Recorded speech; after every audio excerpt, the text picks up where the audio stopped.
এই মুহূর্তে breaking news হচ্ছে, আমেরিকায় নিষিদ্ধ হতে যাচ্ছে আওয়ামী লীগ।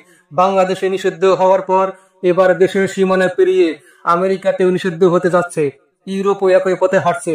আমেরিকার মাটিতে বাংলাদেশের দূতাবাসে হামলা মানে এটা দেশের উপরে হামলা। আর আমেরিকার মতো ক্ষমতাধর দেশ কখনোই এটা মেনে নিবে না।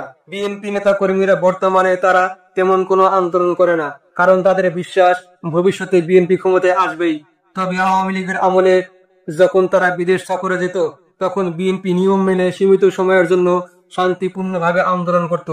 পুলিশ অনুমতি দিত নির্দিষ্ট জায়গায় নির্দিষ্ট সময়ের জন্য, আর বিএনপি সেই নিয়ম মেনে স্লোগান দিয়ে ফিরে যেত। কিন্তু আওয়ামী লীগ যা করেছে তা একেবারেই নজিরবিহীন।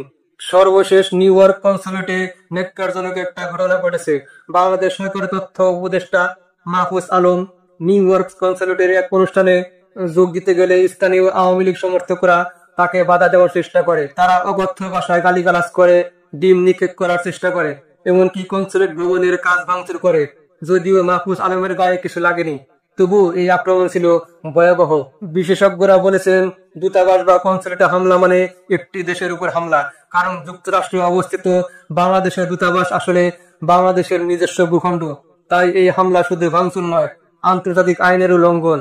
এখন প্রশ্ন হচ্ছে, এই ঘটনার পরিণতি কি হতে পারে? জানা গেছে, নিউ ইয়র্কে অবস্থিত বাংলাদেশ কনসুলেট হামলাকারীদের বিরুদ্ধে মামলা করবে।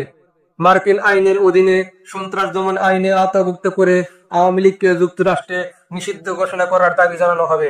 যদি আমেরিকায় আওয়ামী লীগ নিষিদ্ধ হয়, তাহলে সেই প্রক্রিয়া ইউরোপ, অস্ট্রেলিয়া, এমনকি যুক্তরাজ্যেও প্রভাব ফেলতে পারে।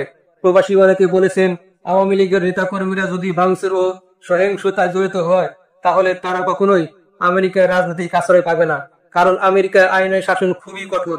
সিসিটিভি ফুটেজ দেখে হামলাকারীদের শনাক্ত করে গ্রেফতার করা হবে।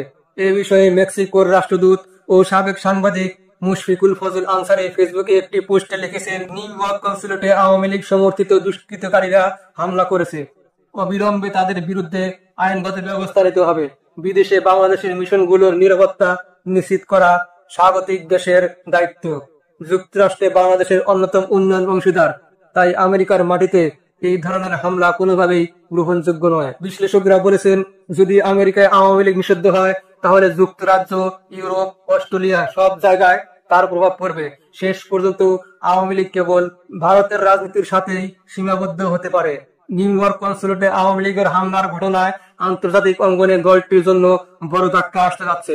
মামলা হলে এবং সন্ত্রাস বিরোধী আইনে নিষিদ্ধ ঘোষণা হলে আওয়ামী লীগ শুধু বাংলাদেশই নয়, বরং বৈশ্বিক অঙ্গনেও বড় ধরনের সংকটে পড়বে।